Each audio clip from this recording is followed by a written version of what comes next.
Gill Alexander. Hour number 2 of a numbers game on a Thursday. You know what that means. Football, free-for-all. Gill Alexander. Typically, it's the Crackman, Bill Krackomberger, with Warren Sharp and Evan Silva. But Crackman could not get a flight back from the East Coast. So it's Warren and Evan today. Warren from Sharp Football Analysis, Sharp Football Stats, and Evan from Rotoworld. Coming up in moments. I do want to put the Vegas Knights, the Vegas Golden Knights, in historical perspective right now, just briefly for 90 seconds or less. Vegas Golden Knights, 7-1, Georgie Bueno, 7-1 out of the chutes in the NHL. That is unbelievable, especially when you compare it to expansion teams from the past. Notably, the expansion of all expansion teams, the 1974-75 Washington Capitals, who went 8-67-5. Now, in those days, in the 70s, and this cross sports, famously the Tampa Bay Buccaneers went 0-26 out of the chutes in football as an expansion team in the late 70s. But the Capitals back then, they were all drafted players. So there's no wonder they went 8-67-5. I went to the draft here, the expansion draft for the Vegas Golden Knights, and it was like a free-for-all getting players from other teams. They're making deals with other teams. Hey, we won't take this player if you trade us these draft picks.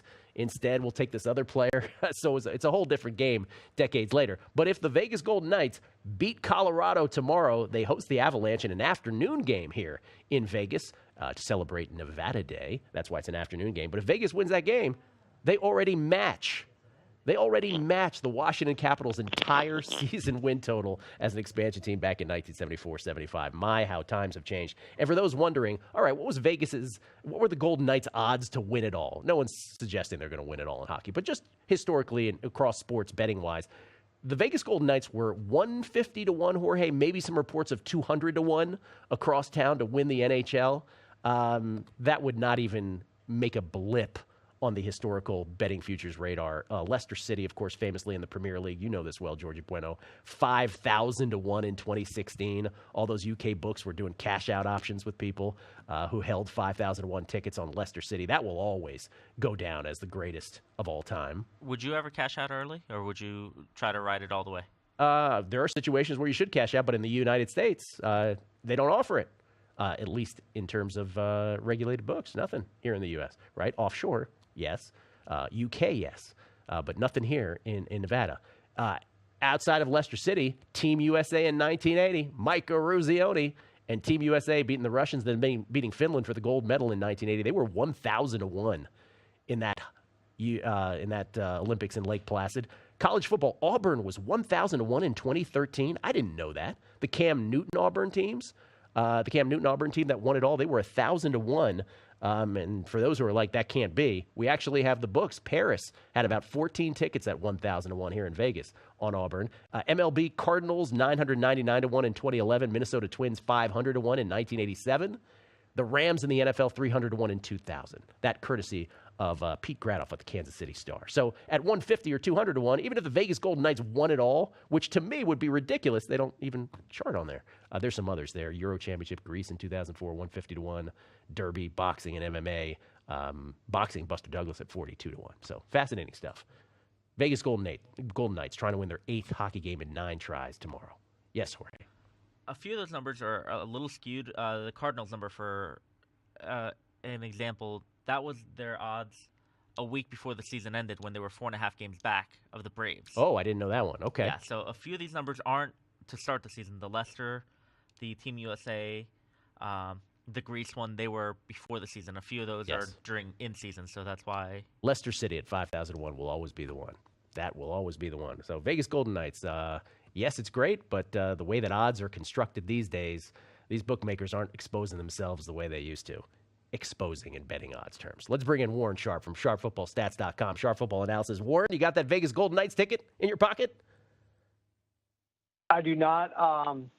I do sometimes, I work with cracks, so there are some games that I'll get on that aren't related to football, but it's very rare. I love watching the good story, though. I love watching the World Series since it's competitive. I'll pay attention to other key sporting events and key sporting stories, but I try not to distract myself too much from what I'm doing with the football world. I was just being tongue-in-cheek. I know you didn't have one. But I love that Warren is focused like that. That's what James Salinas, by the way, 2015 Super Contest champion, third-place finisher last year in the Super Contest. He says the same thing. He's like, look, My advantage is that I block out everything else. Everybody else talking about all these different sports, I just laser focused on football. Let me ask you the first question here about the Week 8 slate. This just coming down, Donta Hightower done for the season, Warren, with the New England Patriots. And Patriots this week, 7.5-point consensus favorites. You'll see some sevens still out there. So it's about 7.5, half and half right now, hosting the LA Chargers. That's a huge loss for this Patriots team, isn't it? That might, to the casual fan, go somewhat under the radar.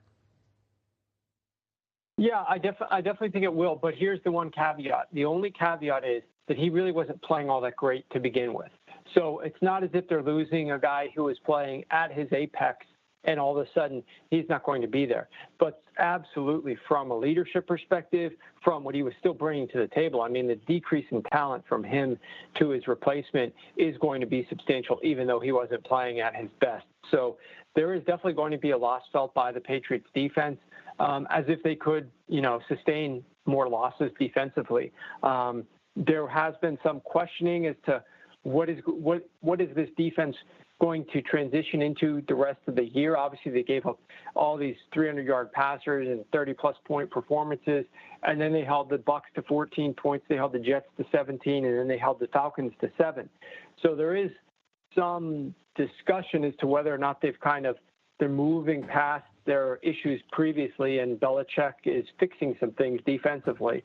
But certainly this doesn't help that situation whatsoever. Talking to Warren Sharp from Sharp Football Stats, sharpfootballanalysis.com, two great sites for football analytics. Before we bring Evan Silva in from Rotoworld, let's talk briefly about this Thursday night game tonight, Warren.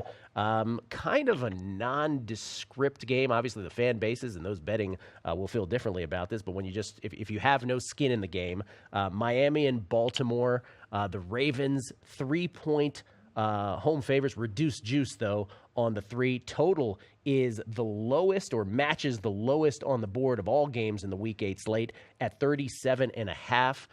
Any thoughts on the number or the total in this one? Tough. A couple tough teams to gauge, in my opinion. I'm curious how you think about it. Absolutely. I do think they are tough. I think it's easy here to just latch on to the Miami Dolphins, who are obviously winners of 3 straight, and look at the fact that the Baltimore Ravens have lost 4 out of their last 5. I think that's easy to do. And because of how easy that is, I'm kind of looking at what are the other things that are going on in this game. What are the other potential factors that could exist here? And one of the things, and I've been fading the Baltimore Ravens a lot this season. I mean, I played the Bears against them back in Week 6. I played the Jags as one of my stronger plays in Week 3 when Jacksonville crushed them over in London. So I don't really like the Ravens at all this year. I think Flacco it's a joke that he commands the highest salary cap of any single player in the NFL this current season. So I think all those things are big problems. But the one thing I will say about the Dolphins, let's not forget, this is a team, while they have a good record this year, they're 4-2 and have won their last 3, they have never led entering the fourth quarter this year. Man. They have never led entering the fourth quarter. They have also never played a defense as good as what Baltimore's defense is. Now, I know the hard part about this game is gauging the injuries, because Baltimore has injuries on both sides of the ball.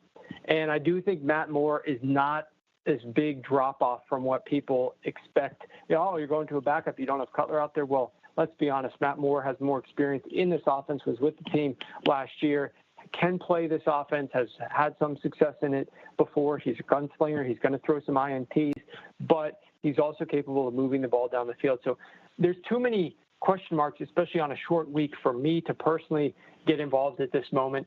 But I do want to say, I think it's a mistake to write off the Ravens playing at home on national TV so quickly, as it seems like a lot of people are doing. Yeah, shouldn't be too quick to do that. Thursday night games, though, to your point, very squirrely. 8:25 p.m. East Coast, 5:25 p.m. Pacific kickoff at Baltimore. And while the Dolphins were busy erasing a 14-point fourth-quarter deficit against the Jets last week, you may have missed that Baltimore gave up 5 sacks. The Minnesota defense sacking Flacco 5 times last week, allowing just 208 yards of Baltimore Ravens offense.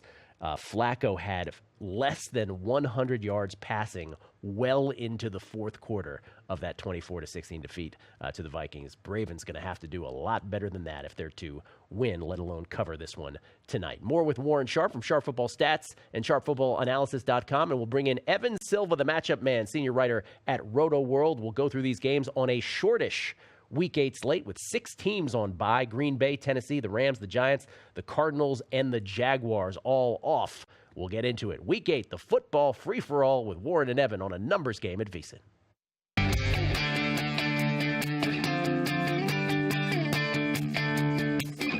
It's a numbers game, live from the tip of the strip in Las Vegas. Get your fill of numbers even after the show is over by following the crew on Twitter, @BeatingTheBook and @VSiN Live.